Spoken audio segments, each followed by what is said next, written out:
Sudden గా call చేసింది. Call చేసి నేను ఆ అబ్బాయితో వెళ్ళిపోతున్నాను, నువ్వు తప్ప నాకు ఎవరు లేరు, సూసైడ్ లెటర్ లో నీ పేరు రాసి చచ్చిపోతాను అని నన్ను బ్లాక్ మెయిల్ చేసింది. ఏంటమ్మా నువ్వు తప్ప ఎవరు లేరు ప్రపంచంలో సంతకం పెట్టడానికి?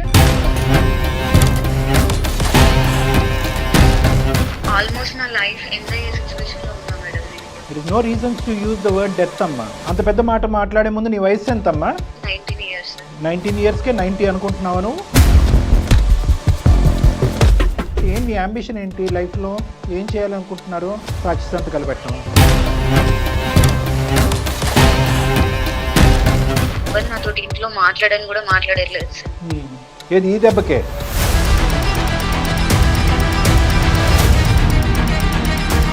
మీ అమ్మాయి ప్రియదర్శిని మాకు ఒక మెయిల్ చేసింది. మళ్ళీ ఏ ప్రాబ్లం క్రియేట్ చేసుకుంటాను? ప్రాబ్లం ఎక్కడి దాకా తీసుకొచ్చిందంటే ఊర్లో ప్రతి ఒక్కరు అమ్మాయి ఏదో లవ్ అయిపోయి ఉందంట అని తన గురించే బ్యాడ్ గా మాట్లాడే కాడికి తెచ్చుకుంటారు. ఈ రోజు లోకం 10 మంది ఏంటి, 100 మంది ఏంటి, 1000 మంది ఏంటంటే నిలబడితే కనుక మీరేంటారా మా అమ్మాయి గురించి మాట్లాడేది అని చెప్పగలిగేటటువంటి దమ్ము ధైర్యం మీకు లేదా?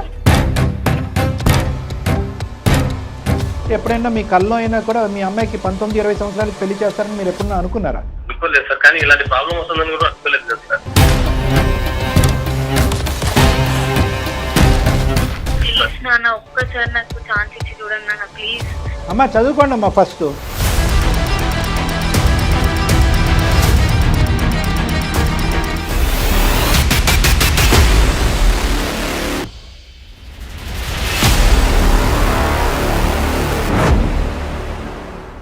సుమన్ టీవీ అందమైన జీవితం కార్యక్రమానికి స్వాగతం. ప్రస్తుతం మనతో పాటున్నారు ప్రముఖ సైకియాట్రిస్ట్ డాక్టర్ కళ్యాణ్ చక్రవర్తి గారు. నమస్తే డాక్టర్. నమస్తే మేడం. ఒక మెయిల్, చాలా చిన్న అమ్మాయి, ఇదే చివరి మెయిల్, ఇంక ఇదే నా కమ్యూనికేషన్ లాస్ట్ అన్నట్లుగా మెయిల్ చేసింది. అయ్యో, అతి దారుణమైనటువంటి పరిస్థితిలో ఉన్నట్టు అనిపించింది నాకు. మేడం అది ఏంటి అనేది మీరే డైరెక్ట్ గా మాట్లాడితే అర్థమవుతుంది. నేను ఫోన్ కాల్ కలుపుతాను. అలాగే మేడం. ప్రియదర్శిని సార్ అమ్మాయి పేరు. మేడం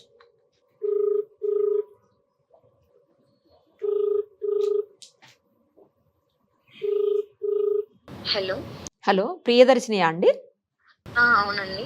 నేను నిరుపమ, సుమన్ టీవీ అందమైన జీవితం కార్యక్రమం నుంచి కాల్ చేస్తున్నాను. మీరు మాకు మెయిల్ చేశారు కదా? అవును మేడం. అది మాట్లాడదామని చేశానమ్మా. మనతో పాటు డాక్టర్ గారు కూడా ఉన్నారు, కళ్యాణ్ చక్రవర్తి గారు. అసలు అంత కష్టమే వచ్చింది, మీరు ఇదే చివరి మెయిల్, ఇంకా నేను ఎవరితో కమ్యూనికేట్ చేయలేనేమో అన్నట్లుగా పెడితే బాధ అనిపించింది. ఏంటి అంత బాధ ఏంటి, అంత కష్టం ఏంటి, ఒక్కసారి చెప్తే డాక్టర్ గారు కూడా వింటారు. Thank you so much madam, first నా మెయిల్ కి రిప్లై ఇచ్చినందుకు. ఓకే. ఆల్మోస్ట్ నా లైఫ్ ఎండ్ అయ్యే సిచ్యువేషన్ లో ఉన్నా మేడం నేను. అంత పెద్ద మాట మాట్లాడే ముందు నీ వయసు ఎంతమ్మా? 19 years. 19 yearsకే 90 అనుకుంటున్నావా నువ్వు? కెరీర్ బిల్డ్ చేసుకోవాలని చాలా హోప్స్ తో, చాలా ఎక్స్పెక్టేషన్స్ తో నా లైఫ్ ని టర్న్ చేసుకోవాలని ఇంటెన్షన్ తో నేను ఉండే sir. It is no reason to use the word death అమ్మా. ఓకే, అదొక్కటి గుర్తుపెట్టుకుని మీరు సంభాషించండి. ఎంతసేపు అయినా నేను వింటాను. దయచేసి ఒక నమ్మకంతో మా వరకు వచ్చిన తర్వాత జీవితానికి ఉండవలసినటువంటి విలువలు, వాల్యూస్ చాలా ఉంటాయమ్మా. మీరు 19 years అప్పుడు నువ్వు మాట్లాడే ఏజ్లో నువ్వు లేవు అమ్మా. సో నువ్వు దయచేసి అవన్నీ పక్కన పెట్టి ఏంటి నీ కష్టం అనేది డీటెయిల్గా చెప్పండి. ఓకే సార్, నా పేరు ప్రియదర్శిని. మా నాన్నగారు టీచర్, మా అమ్మ హౌస్ వైఫ్. నా 10th మొత్తం మా ఊర్లో కంప్లీట్ అయింది. ఇంటర్ హైదరాబాద్ లో జాయిన్ చేశారు, మంచి కోఆపరేట్ కాలేజ్ లో. ఆ ఇంటర్మీడియట్ లో అక్కడ బిందు అనే ఒక అమ్మాయి నాకు పరిచయం అయ్యి చాలా క్లోజ్ ఫ్రెండ్ గా, బెస్ట్ ఫ్రెండ్ గా చాలా చాలా బాగుండేది. మేము ఎక్కడికి వెళ్ళినా కూడా ఇద్దరం కలిసి వెళ్ళే వాళ్ళం. ఓకేనమ్మా. ఇంటర్మీడియట్ 2nd year లో ఆ అమ్మాయికి ఒక అబ్బాయి పరిచయం అయ్యి తను లవ్ చేస్తుంది. ఓకే, ఎవరు? నువ్వు కాదు, మీ ఫ్రెండ్? నా ఫ్రెండ్. ఇంటర్మీడియట్ కంప్లీట్ గా అయిపోయింది, ఇద్దరికి గుడ్ రిజల్ట్స్ వచ్చినాయి, మంచి డిగ్రీకి ఒక మంచి కాలేజ్ వెతికి ఇద్దరం జాయిన్ అయిపోయాం. ఇద్దరం బానే ఉంది. ఏమైందంటే సడన్ గా ఒక రోజు తన లవ్ మ్యాటర్ వాళ్ళ ఇంట్లో తెలిసింది. ఇంట్లో గొడవ అయ్యి తను కొన్ని రోజులు కాలేజ్ కూడా రాలేదు. తర్వాత వాళ్ళ ఇంట్లో వాళ్ళ పేరెంట్స్ ని కన్విన్స్ చేసి కాలేజ్ కి వచ్చింది. ఒక 1 month, 1.5 month బానే ఉన్నాం కాలేజ్ లో. ఇద్దరం కాలేజ్ కి వెళ్ళే వాళ్ళం. ఆ అబ్బాయి కూడా అప్పుడప్పుడు వచ్చేవాడు, రెస్టారెంట్ కానీ, పార్క్ కానీ, సినిమాస్ కి వచ్చేవాడు. ఓకే, మీ ముగ్గురు కలిసి ఫ్రెండ్లీగా ఉండేవారు? ఆ ముగ్గురం కలిసి ఫ్రెండ్లీగా ఉండేవాళ్ళం. వాళ్ళిద్దరు ప్రేమికులు, వాళ్ళిద్దరితో నీకంటూ ఎటువంటి ఇది లేదు? అమ్మాయి ఫ్రెండ్ అంతే. అంటే ఫ్రెండ్ అని తనకి తోడుగా వెళ్ళేదాన్ని. తను తీసుకెళ్లే వరకు నాకు తెలియదు అంటే ఆ అబ్బాయి వస్తున్నాడు అని. అంతా అవుతుంది. ఒక రోజు సడన్ గా కాల్ చేసింది. కాల్ చేసి నేను ఆ అబ్బాయితో వెళ్ళిపోతున్నాను, పెళ్లి చేసుకుంటాను, నువ్వు వచ్చి మాకు సాక్షి సంతకం పెట్టు, నువ్వు తప్ప నాకు ఎవరు లేరు అని చెప్పింది.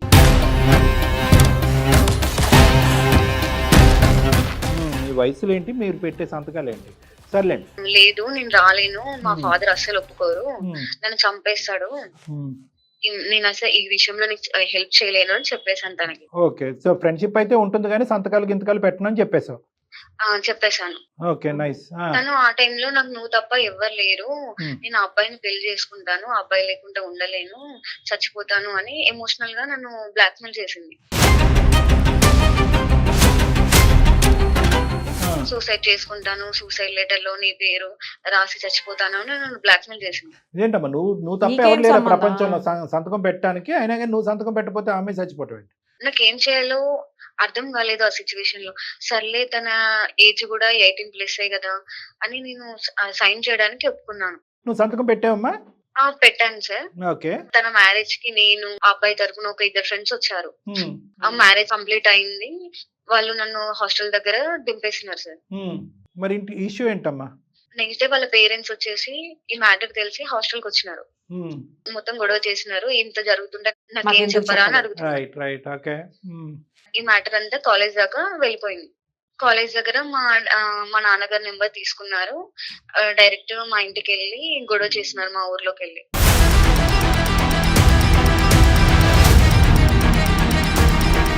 లవర్ తో పెళ్లి చేసుకున్నట్టు అయింది లాస్ట్. సరే. నాన్నగారికి మ్యాటర్ మొత్తం తెలిసి ఇమిడియట్ గా నెక్స్ట్ డే హాస్టల్ కి వచ్చి నన్ను తీసుకెళ్ళినారు సార్. నువ్వు ఒక్కదానివేనమ్మా? మీ నాన్నగారికి ఎవరైనా ఉన్నారా? నేను ఒక్కదాన్ని, అమ్మాయిని, అమ్మ, నేను, నాన్నగారు. ఓకే. నాన్నగారు ఏం చేస్తూ ఉంటారమ్మా? స్కూల్ టీచర్ అని చెప్పి. టీచరా? మా డాడీది వచ్చేసి ఫ్యామిలీ బ్యాక్గ్రౌండ్ చాలా పూర్ ఫ్యామిలీ సార్. తను చాలా కష్టపడి జాబ్ తెచ్చుకొని మరి మా అమ్మని పెళ్లి చేసుకున్నారు. నా కూతురికి ఏ కష్టం రాకూడదని చిన్నప్పటి నుంచి నన్ను చాలా బాగా చూసుకున్నారు. ఏంటి అంబిషన్ ఏంటి లైఫ్ లో? ఏం చేయాలనుకుంటున్నారు?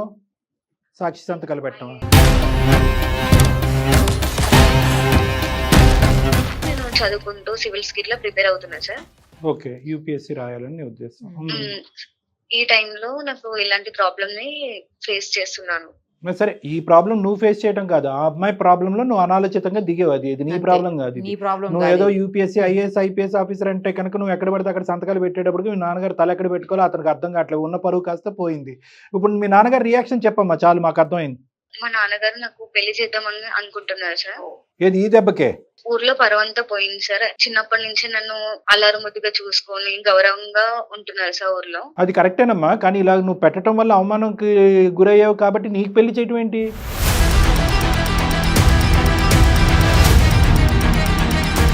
అంటే ఊర్లో ఏమైందంటే సార్, ఇప్పుడు ఆ అమ్మాయి పెళ్లి చేసుకున్న అమ్మాయి కూడా ఎవరో ఒకరు ఉంటారు సిటీకి వెళ్ళింది అని ఒక మైండ్ సెట్ లో ఉన్నారు సార్. సో ఆ అమ్మాయి అలా ఆలోచించింది, ఆ అమ్మాయి స్టెప్ వేసింది కాబట్టి గురుగారు మీ అమ్మాయిని జాగ్రత్త అనేటప్పటికి మీ నాన్నగారు భయపడి చదువు అంతా ఆపేసి పెళ్లి చేయాలనుకుంటున్నారు. అవును సార్. ఎవరు నాతో ఇంట్లో మాట్లాడని కూడా మాట్లాడట్లేదు సార్.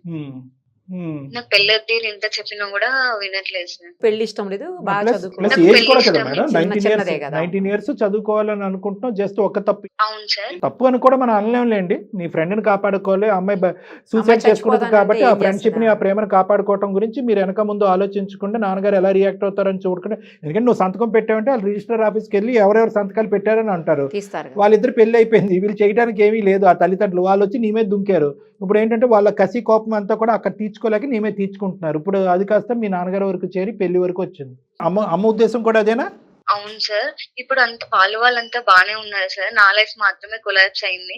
మా అమ్మ ఏమో నేను డాక్టర్ అవ్వాలి అనుకుంది, నాన్నగారేమో ఐఏఎస్ ఐపీఎస్ అవ్వాలని చాలా డ్రీమ్స్ పెట్టుకున్నారు సార్ నా మీద. ఇప్పుడు నాకు ఏం చేయాలో తెలియని సిచ్యువేషన్ లో చాలా డిప్రెషన్ లోకి వెళ్ళిపోయాను సార్. ఇలా మీ త్రూ అయినా కాంటాక్ట్ అయ్యి మా నాన్నగారిని కన్విన్స్ చేస్తారని హోప్స్ తో ఉన్నాను సార్. సో 2 things అమ్మ, ఒకటైతే ఇదే ఫస్ట్ అండ్ లాస్ట్ మిస్టేక్, ఇంకేం చేయలేదు. రెండోది ఏంటంటే కనుక అమ్మ నాన్న కూడా ఇద్దరు కూడా పెళ్లి చేయాలని డిసైడ్ అయిపోయారు. పోనీ ఏ విధంగా నీ తప్పుని సరిదిద్దుకుంటే కనుక పెళ్లి అనేటటువంటి విషయాన్ని పక్కన పెట్టి మళ్ళీ చదువుకొని ఇస్తారు. అడిగావా ఒక అవకాశాన్ని కానీ ఏమైనా అడిగావా? నువ్వు రిక్వెస్ట్ చేసావా? చాలా రిక్వెస్ట్ అన్ని చేశాను రిక్వెస్ట్లు సార్, అయిపోయినాయి. కానీ వినట్లేదు సార్. నాన్నగారు ఉన్నారమ్మా, పక్కన ఉన్నారా? ఫోన్ కలుపుతావా? స్కూల్ కి వెళ్ళినారు, మాట్లాడేంత ధైర్యం లేదు సార్. మీరే కాల్ చేయండి సార్. మేమే కాల్ చేయాలా? సరే, మేము కాల్ చేసి నీకు కలుపుతామమ్మా. ఒక 2 నిమిషాలు లైన్లో ఉండండి. నంబర్ చెప్పండి అమ్మా ఒకసారి. ప్రియదర్శిని నంబర్ చెప్పండి. 90.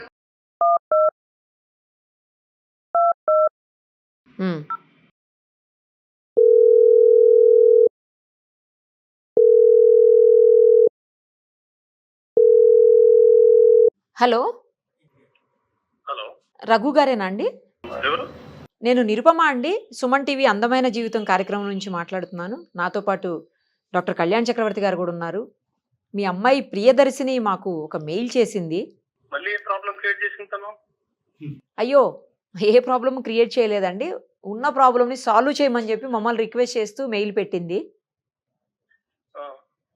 ఒక్కసారి మాట్లాడదామండి, డాక్టర్ గారు కూడా మీతో మాట్లాడతారు. చెప్పండి సార్. నమస్తే సార్. నమస్తే సార్. మరి పర్లేదా? ఒక 2 నిమిషాలు మాట్లాడచ్చా? వ్యవధి ఉందా? పర్లేదు సార్, ఇది లంచ్ టైమే, కానీ చెప్పండి సార్. అబ్బా, సంతోషం అండి మీరు అంత విధంగా ఆ విధంగా అంగీకరించినందుకు. ఏం లేదండి, పాప మెయిల్ పెట్టింది. అమ్మాయి చెప్పండి సార్. ఒక అల్లరి ముద్దుగా పెంచుకున్నటువంటి ఒకే ఒక అమ్మాయి, చాలా చాలా ఇదిగా పెంచుకున్నారు. అదే విధంగా ఏంటంటే ఆ అమ్మాయి తన మెయిల్లో కూడా చాలా డీటెయిల్డ్గా చెప్పింది. చాలా ఆశయాలు పెట్టుకున్నారు, చాలా కోరికలు కన్నారు, చాలా కళ్ళకన్నారు. ఆ అమ్మాయి ఒక ఐఏఎస్ ఆఫీసర్ లాగా, ఒక డాక్టర్ లాగా చూడాలని తల్లిదండ్రులు మీరు అనుకున్నారు. కానీ ఒక దురదృష్టకరమైన పరిస్థితి, ఒక సంఘటన వల్ల ఏంటంటే అనాలోచితంగా ఆ అమ్మాయి చేసిన తప్పు వల్ల ఈరోజు మీరు ఎంతో పరుగులుగా ఉండవలసినటువంటి మీరు తలెత్తుకోలేనటువంటి పరిస్థితి ఏర్పడింది. దాంతో ఒక భయంకరమైన నిర్ణయం తీసుకున్నారని ఆ అమ్మాయి చాలా బాధపడింది మా దగ్గర. ఏంటి ఆ నిర్ణయం? ఎందుకు అలా తీసుకోవాల్సి వచ్చింది? ఈరోజు మళ్ళీ మీ అమ్మాయి ఏదో తప్పు చేసింది కాబట్టి మేము మిమ్మల్ని ఫోన్ చేసి మాట్లాడట్లేదు. మేము ఈ జరిగినటువంటి ఆ తప్పుని ఎలా సరిదిద్దుకోవచ్చు, అమ్మాయి ఏ విధంగా మళ్ళీ ఆ అమ్మాయి చదువును కంటిన్యూ చేయొచ్చు అనే ఆలోచనతో మీకు చేశాం సార్. తను బాగా చదువుకోవాలని ఒకటే ఒక కూతురు అని చెప్పేసి, నేను ఒక టీచర్ సార్. నా స్టూడెంట్స్ కూడా మంచిగా చదువుకోవాలి, వాళ్ళకి మంచి భవిష్యత్తు ఇవ్వాలి, వాళ్ళ మంచి పొజిషన్ లోకి వెళ్ళాలని తాపత్రయపడే ఒక మామూలు టీచర్ ని సార్. ఒక టీచర్, ఒక ఫాదర్. అలాంటిది నా కూతురు కూడా నేను చిన్నప్పటి నుంచి అలాగే చూస్తున్నాను సార్. తను స్కూల్లో ఫస్ట్, తను మంచి కార్పొరేట్ కాలేజ్ లో జాయిన్ చేశాను సార్, మంచిగా చదివించాలని. కానీ అక్కడికి వెళ్ళిన తర్వాత తన ఫ్రెండ్స్ ఎవరో అమ్మాయి తోటి ఫ్రెండ్షిప్ చేయడము, ఆ అమ్మాయి ఇంకొక అతన్ని లవ్ చేసిందని చెప్పడము, వాళ్ళిద్దరు రిజిస్టర్ మ్యారేజ్ చేసుకున్నారంట. వాళ్ళ సాక్షాంతకం తనే చేసిందంట రిజిస్టర్ ఆఫీస్ లో. వాళ్ళ పేరెంట్స్ వచ్చేసి పోలీస్ కంప్లైంట్ అని ఇంటి దగ్గరికి వచ్చేసి చాలా గొడవలు చేశారు సార్. ఊర్లో పరువంతా పోయింది సార్. ఆఖరికి ఏమన్నారంటే మత్తరి కూతురు ఏదో లవ్ మ్యాటర్ చేసిందంట అని తన గురించే బ్యాడ్ గా మాట్లాడుతుంటే అవి వినలేకపోతున్నారు.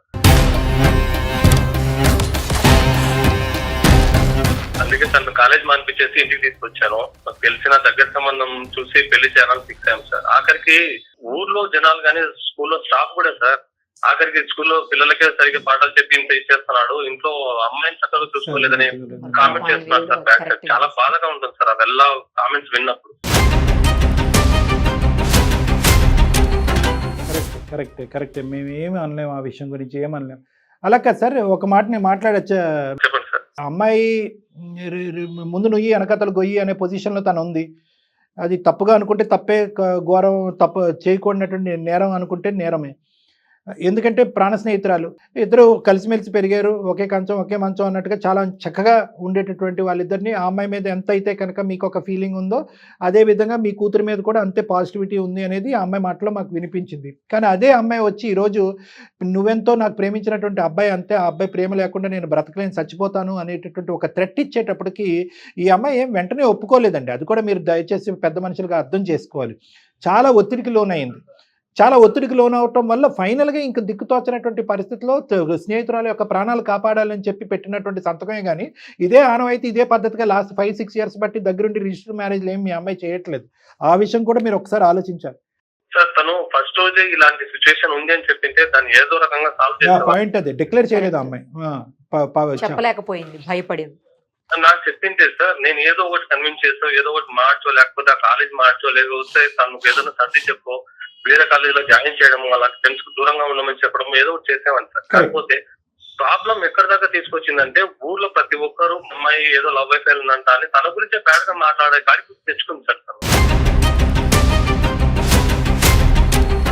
ఈ రోజు మీ అమ్మాయి ఈ పని చేసినా ఈ లోకం అలాగే మాట్లాడుకుంటుంది, ఈ పని చేయకపోయినా చేయకపోయినా కూడా ఎవరి ఏదో ఇష్టం ఒక వాళ్ళది. డౌట్లు పడతానే వయసులో ఉన్నటువంటి ఆడపిల్ల చాలా పద్ధతిగా చదువుకుంటుంది. ఈ ఈర్ష్యతో కూడినటువంటి కళ్ళు గురించి కూడా మీరు ఆలోచించండి. మీ ఊరు నేను రాలేదు సార్, మీ ఊర్లో మీ పరిస్థితి ఏంటి, ఆ అమ్మాయి పరిస్థితి అనేది నాకు ఏ విధంగా అనుకుంటున్నారు లేదు, ఆ లోకం గురించి వాళ్ళ గురించి నాకు అనవసరం. మీ అమ్మాయిని అల్లరి ముద్దుగా పెంచారు. ఈ ఒక్క అంశం తప్ప ఇంకొక ఏదన్నా ఒక తప్పు ఇష్యూలో మీ చూపించడానికి అమ్మాయిని ఏమన్నా వేలెత్తి చూపెట్టేటటువంటి పరిస్థితి ఇప్పుడుకొచ్చి వచ్చిందా? మీ అమ్మాయిని బంగారంలా పెంచుకున్నారు, మీ అమ్మాయి గురించి 100 కళ్ళకు అన్నారు. ఈ అమ్మాయి ఎన్నో ర్యాంకులు సంపాదించింది, ఎన్నో స్కూల్ ఫస్టులు సాధించినటువంటి ఈ ఆడపిల్లని ఈరోజు లోకం 10 మంది ఏంటి, 100 మంది ఏంటి, 1000 మంది ఏంటంటే నిలబడితే కనుక మీరేంటారా మా అమ్మాయి గురించి మాట్లాడేది అని చెప్పగలిగేటటువంటి దమ్ము ధైర్యం మీకు లేదా? సార్ ఉంది సార్, కాకపోతే ప్రాబ్లం వచ్చినప్పుడు ముందు ఇంట్లో తల్లిదండ్రులకు చెప్పాలి సార్. నిజంగా భయపడకుండా ఒక ఆడపిల్ల డాడీ ఇలా జరుగుతుంది. చాలా క్రమశిక్షణతో పెంచినట్టున్నారు మీ అమ్మాయిని. ఒక్క తప్పును కూడా వినటానికి కానీ ఆలోచించడానికి కానీ మీరు మెంటల్గా రెడీగా లేనట్టు అనిపిస్తుంది. ఇంత మాట్లాడుతున్నాను, మీ అమ్మాయి కూడా లైన్లోనే ఉంది, అది చెప్పటం మర్చిపోయాను. ఎందుకంటే ఆ అమ్మాయి ఈ విధంగా ఫోన్ కలిపితే కనుక మీరు అంగీకరించరానో, లేదంటే ఆ అమ్మాయి డైరెక్ట్గా మీకు ఫోన్ కలపాలంటే భయంతోనో ఆ విధంగా మేము చేయలేదు. సో మీ అమ్మాయి కూడా లైన్లో ఉంది. ఒకసారి అమ్మ నువ్వు మీ నాన్నగారితో ఏమైనా చెప్పాలి అనుకుంటే మా సమక్షంలో 2 మాటలు చెప్పి ఏమని కోరుకుంటున్నావు అడుగు. నాన్న నన్ను క్షమించండి నాన్న, ఇంకోసారి నేను ఇట్లాంటి తప్పు ఎప్పుడు చేయను. మీరు చిన్నప్పటి నుంచి నన్ను చూస్తూనే ఉన్నారు కదా, మీకు తెలియకుండా ఏ పని చేసేదాన్ని కాదు కదా నాన్న. ఎక్కడికి వెళ్ళినా కూడా మీకు చెప్పి వెళ్తాను కదా. ఇప్పుడు ఎప్పటికి వెళ్ళినా చెప్పే వెళ్తావు, ఏ ప్రాబ్లం తీసుకురావని నీ మీద నమ్మకంతోనే కదా హైదరాబాద్ కార్పొరేట్ జాయిన్ చేసింది. ఆ ప్రాబ్లం వచ్చినప్పుడు నాకు ముందే ఎందుకు చెప్పలేదు? వచ్చావు, ఇన్ని గొడవలు చేశావు, ఊర్లో పరువంతా పోయింది. రేపు పొద్దున నిన్ను నమ్మి నేను ఇంకో స్టెప్ ముందరికి వచ్చిన తర్వాత నువ్వు నీ వల్ల ఇంకో ప్రాబ్లం వస్తే ఏం చేయాలి? నాన్న తను చచ్చిపోతా అని నన్ను బ్లాక్ మెయిల్ చేసింది నాన్న, అందుకే నేను సంతకం పెట్టాల్సి వచ్చింది. అవునమ్మా, రేపు పొద్దున ఇంకొకటి వచ్చేసి ఇంకో బ్లాక్ మెయిల్ చేస్తానమ్మా. అప్పుడు కూడా పరిస్థితి మేమే కాబట్టి మా చెప్పడం దాచేసి అలాగే చేస్తే రేపు మా పరిస్థితి ఏంటమ్మా? తెలియకుండా నేను ఏం చేయను నాన్న. చూడమ్మా, ఇప్పటి వరకు జరిగింది చాలా, నేను నమ్మాను, నీకు చాలా వరకు ఫ్రీడమ్ ఇచ్చాను, నువ్వు ఆ ఫ్రీడమ్ ని మిస్యూజ్ చేసుకున్నావు. ఇక దయచేసి ఆ ఆర్గ్యుమెంట్స్ వదిలేసాయి. అబ్బాయి చూశాను, మంచి సంబంధము, పెళ్లి చేసుకుని తర్వాత మీ దయచేసి ఒక తండ్రిలాగా ఆలోచించండి. మేము మీకు మీ అమ్మాయి గురించి చెప్పవలసినటువంటి అవసరం లేదు. మీరు ఎంత అల్లారు ముద్దుగా పెంచుకున్నారు, ఆ అమ్మాయి ఎటువంటి కళ్ళగన్నది, మీరెటువంటి మీకు భార్యాభర్తలు మీరు ఎటువంటి కళ్ళగన్నారు అనేటటువంటిది ప్రత్యేకంగా నేను చెప్పవలసినటువంటి వాడిని కాదు, నేను బయట వాడిని. జరిగినటువంటి సంఘటన బట్టో లేదంటే మాట్లాడుకునేటటువంటి 4 మనుషులు బట్టో అనవసరంగా ఆ అమ్మాయి యొక్క భవిష్యత్తుని కత్తిరించద్దు. దీనికి ఏంటంటే జీవితాంతం రిగ్రెట్ ఉంటుంది. ఓకే, ఈ సంఘటన వల్ల మీరు ఎంత బాధపడుతున్నారనేది నేను అర్థం చేసుకోగలను, కానీ మీరు ఇప్పుడు తీసుకోబోయేటటువంటి నిర్ణయం వల్ల అమ్మాయి జీవితాంతం బాధపడుతుంది. ఇప్పుడు పెళ్లి చేసుకునే వయసు కూడా కాదు నా లెక్క ప్రకారం. నెంబర్ 1. నెంబర్ 2 ఏంటంటే ఆ అమ్మాయి ఆకాశానికి నిచ్చెన వేసినటువంటి కోరికలు. అమ్మాయికి యూపీఎస్సీ రావాలి, ఐఏఎస్ ఐపీఎస్ రావాలి, మీ ప్రాంతానికే కలెక్టర్గా రావాలి అని ఏవేవో రకరకాల కోరికలు ఉన్నాయి. జరుగుతాయా లేదా అనేది భగవంతుడికి తెలుసు. కానీ అట్లీస్ట్ ఈరోజు మీరు దాన్ని పెళ్ళి అనేటటువంటి ఒక కార్యక్రమంతో దాన్ని గీత గీసేసి ఇంతే నీ భవిష్యత్తు అని చెప్పి అంత కర్కోటకంగా ప్రవర్తించడం అనేది, వ్యవహరించడం అనేది కరెక్ట్ కాదన్నది నా అభిప్రాయం. మీ మనసు గాయపడింది, మీ పరువు అనేటటువంటిది టెస్ట్ చేయబడింది, కాదనట్లేదు. కానీ ఆ అమ్మాయి ఆలోచన కూడా ఆలోచించండి. ఆ అమ్మాయి స్థానంలో ఒక 2 నిమిషాలు నిలబడి ఒకసారి ఈ అంశానికి ఒక సరైన నిర్ణయం తీసుకోండి ప్లీజ్, మా రిక్వెస్ట్. ఇప్పటికే తను చేసిన ఈ పని వల్ల ఊర్లో బంధువులు కావచ్చు, చుట్టుపక్కల కావచ్చు, ఎంప్లాయీస్ కూడా కావచ్చు సార్, చాలా రకాలు మాట్లాడినారు సార్. ఇప్పుడు ఫర్దర్ గా ఇంకొక ఇష్యూ ఏదైనా జరిగినప్పుడు తనకు పెళ్లి కూడా కాదు సార్. నేను 10 years లో రిటైర్మెంట్ అనుకుంటాను. తర్వాత పెళ్లి చేసేస్తే తన లైఫ్ తనకు అయిపోతుంది సార్. పెళ్లి చేయడం గురించి ఇంత చదివించారా, లేదంటే ఎప్పుడైనా మీ కల్లో అయినా కూడా మీ అమ్మాయికి 19-20 సంవత్సరాలకి పెళ్లి చేస్తారని మీరు ఎప్పుడన్నా అనుకున్నారా? అనుకోలేదు సార్, కానీ ఇలాంటి ప్రాబ్లం వస్తుందని కూడా అనుకోలేదు కదా సార్. సార్ ఇది ప్రాబ్లం కింద మాట్లాడుకుంటే చాలా పెద్ద ప్రాబ్లం అయిపోతుంది. ఇది వాళ్ళు ఈ అమ్మాయి చేసిన తప్పే. ఒకటి, చెప్ప పెట్టకుండా ఇదంతా దాచిపెట్టడం. ఆ అమ్మాయి తప్పు చేస్తున్నప్పుడు అరే ఈ అమ్మాయి తప్పు చేస్తుందని చెప్పి వాళ్ళ తండ్రి కన్నా చెప్పాలి, లేదంటే మీకన్నా చెప్పాలి. ఎవరికైనా చెప్పినా కూడా ఆ అమ్మాయిని సముదాయించేవారు ఇంకో విధంగా. ఈ అమ్మాయి ఏంటంటే స్నేహానికి, ఆ అమ్మాయి ప్రాణాలకి విపరీతమైన ఇంపార్టెన్స్ ఇచ్చింది. ఈ అమ్మాయి ఏదైనా నిర్ణయం తీసుకుంటే ఈ అమ్మాయి అక్కడ ఆ అమ్మాయికి తల్లిదండ్రుల కింద మారిపోయింది. ఈ అమ్మాయి అంత దూరం ఆలోచించేస్తుంది. ఈ అమ్మాయి ఇప్పుడు సంతకం పెట్టకపోయినా వద్దు అని చెప్పి సముదాయించినా కూడా ఆ అమ్మాయి వెళ్ళి ఏదో నుయ్యో గొయ్యో చూసుకుంటుందని భయపడింది. ఇవన్నీ తప్పులే, కాదనట్లేదు. అది ఆ వయసుకు సంబంధించినటువంటి తప్పుల కింద పరిగణించాలి. నెంబర్ 1. నెంబర్ 2 ఏంటంటే ఇదే పద్ధతి ఉన్నటువంటి అమ్మాయి కాదు, అలా తప్పుడుగా వ్యవహరించే అమ్మాయి కాదు. ఈ అమ్మాయి వేరే అబ్బాయిని ప్రేమించేసి ఇంట్లో చెప్పా పెట్టకుండా వెళ్ళిపోయి ఒక రిజిస్టర్ మ్యారేజ్ చేసుకునేటటువంటి పరిస్థితి కూడా కాదు. ఇవేమీ కానప్పుడు మొదటి తప్పు ఆఖరి తప్పుగా అమ్మాయిని క్షమించేసి ఒక్క అవకాశాన్ని ఇవ్వండి. అవును సార్ కరెక్టే, కానీ ఇప్పుడు ఆ రిజిస్టర్ మ్యాచ్ చేసుకున్నారు సార్, వాళ్ళంతా ఒకటే ఉన్నారు, కానీ ఇక్కడ అంతా బ్లేమ్ అయిపోయిందంతా మేము, మా కుటుంబము, మా అమ్మాయి పరువు అయిపోయింది సార్. ఇప్పుడు వాళ్ళంతా బాగున్నారని మీరు ఒక మాట అన్నారు అంటే ఈరోజు వాళ్ళ అమ్మాయిని ఒక పరిధిలో పెట్టుకోలేకపోయారు వాళ్ళు. ఓకే, ఈరోజు వాళ్ళ అమ్మాయిని తిట్టవలసిన తిట్లో లేదంటే ఆ అబ్బాయిని నిలదీయవలసినటువంటి పరిస్థితి లేకపోవటం వల్ల అక్కడ పడవలసినటువంటి దెబ్బ, అక్కడ పడవలసినటువంటి గాయం ఈ అమ్మాయి మీద పడింది అనవసరంగా. అది కూడా మీరు ఆలోచించండి. వాళ్ళందరూ ఎవరి దారి వాళ్ళు చూసుకున్నారు. ఓకే, ప్రేమ అయింది, పెళ్లి అయింది, ఈ రోజు ఏంటంటే అక్షంతలు మాత్రం మీ అమ్మాయి పడినాయి. సో ఇటువంటి పరిస్థితుల్లో ఒక తండ్రిగా ఆ అమ్మాయి వెన్నంటుంది. మొత్తం సమాజం ఊరు అంతా కూడా ఒక విధంగా మాట్లాడి, అదిగో ఆ అమ్మాయి క్యారెక్టర్ ఇలా ఉంది అని మాట్లాడి, అదిగో రఘు నువ్వు చదువు ఆపించేసి మీ అమ్మాయిని ఇంట్లో పెట్టుకో, ఆ అమ్మాయికి కూడా ఒక స్టోరీ నడుస్తుంది అనే విధంగా మాట్లాడితే ఈరోజు చేదోడు వాదోడుగా మీ అమ్మాయికి వెన్నంటూ మీరు నిలబడాలి.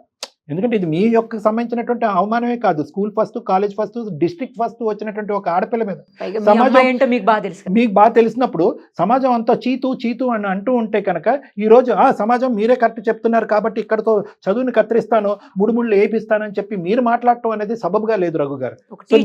ఒక టీచర్గా నేను మిమ్మల్ని ఏమంటున్నానంటే ఈరోజు మీ సపోర్ట్ మీ అమ్మాయికి కావాలి, భార్యాభర్తలుగా తల్లిదండ్రులుగా మీ ఇద్దరి యొక్క సపోర్ట్ మీ అమ్మాయికి కావాలి. ఏంటమ్మా లోకం మాట్లాడేది, నువ్వు చేసినటువంటి తప్పును మేము క్షమిస్తున్నావు, ఇలాంటి తప్పు నువ్వు చేయవు అనే నమ్మకం మాకుంది అనేటటువంటి విధంగా మీరు సపోర్ట్ చేయాలి కదండి. కాదు మీరు ఏంటంటే నేను ఒకటి నా రిక్వెస్ట్, చదువులు తల్లి అమ్మాయి బాగా చదువుకుంటుంది, తెలుసో తెలియక ఒక తప్పు చేసింది, దయచేసి ఒక్క అవకాశాన్ని ఇవ్వండి, ఒక్కసారి క్షమించి చూడండి. ప్లీజ్ నాన్న, ఒక్కసారి నాకు ఛాన్స్ ఇచ్చి చూడండి నాన్న ప్లీజ్. అమ్మా చదువుకోండి అమ్మా. ఫస్ట్ ప్రేమించినటువంటి ఫ్రెండ్స్ ఉంటే కనుక అది గోప్యంగా ఉంచుతారు, ఎందుకంటే స్నేహాన్ని కాపాడుకోవటం గురించి. మీకు ఆ పరిణామాలు ఏంటి, ఆ తల్లిదండ్రుల పరువులు ఏంటి, ఆ ప్రతిష్టలు ఏంటి, ఎటువైపు దారి తీస్తుందనే ఆలోచన ఉండదు. ప్రేమను కాపాడాలి, స్నేహాన్ని కాపాడాలి, ప్రేమను కాపాడాలి, స్నేహాన్ని కాపాడాలి అని చెప్పి వాళ్ళు ములుగుతారు. అదృష్టం బాగుంటే వాళ్ళు బాగానే ఉంటారు, కానీ ఖచ్చితంగా జరిగేది ఏంటంటే మీరు ములుగుతారు. ఈరోజు సంతకం పెట్టినా పెట్టకపోయినా ఇక్కడ నువ్వు చేసినటువంటి తప్పు ఏంటంటే వాళ్ళిద్దరు ప్రేమించుకుంటున్నారు, సీక్రెట్గా ప్రేమించుకుంటున్నారు, ఇంట్లోంచి ఎప్పుడన్నా వెళ్ళిపోవచ్చు. ఈ పరిస్థితులన్నీ తెలుసు కూడా ఆ తల్లిదండ్రులకు కానీ ఈ తల్లిదండ్రులకు కానీ చెప్పకపోవటం అనేది నువ్వు చేసిన తప్పు. అర్థమైందమ్మా? సో ఇప్పుడు కూడా నాన్నగారు క్షమించి ముందుకు వస్తున్నారు, ఖచ్చితంగా నీ చదువు కంటిన్యూ చేస్తారు, పెళ్లి అనేటటువంటి అంశం లేకుండా నాన్నగారు చూసుకుంటారు. జాగ్రత్త చదువుకుని హ్యాపీగా ఉండటానికి ప్రయత్నం చేయండి అమ్మా. ఏదేమన్నా కూడా ఒకసారి మీరు రండి, ఎందుకంటే మీరు మనస్తాపం తీసుకుని ఒకసారి పాపం తీసుకుని రండి, సార్ దగ్గరికి రండి, ఒకసారి మాట్లాడదాం. రైట్? ఓకే సార్, ఓకేనా? Thank you very much sir, మా నాన్నగారిని కన్విన్స్ చేస్తున్నందుకు. ఓకేనా? రైట్ అమ్మా, టేక్ కేర్. ఒక అమ్మాయి ఆశయం సార్, ఒక అమ్మాయి జీవితం, భవిష్యత్తు అన్ని రోజు కాపాడినటువంటి పరిస్థితి మీరు. Thank you, really thank you sir, thank you so much.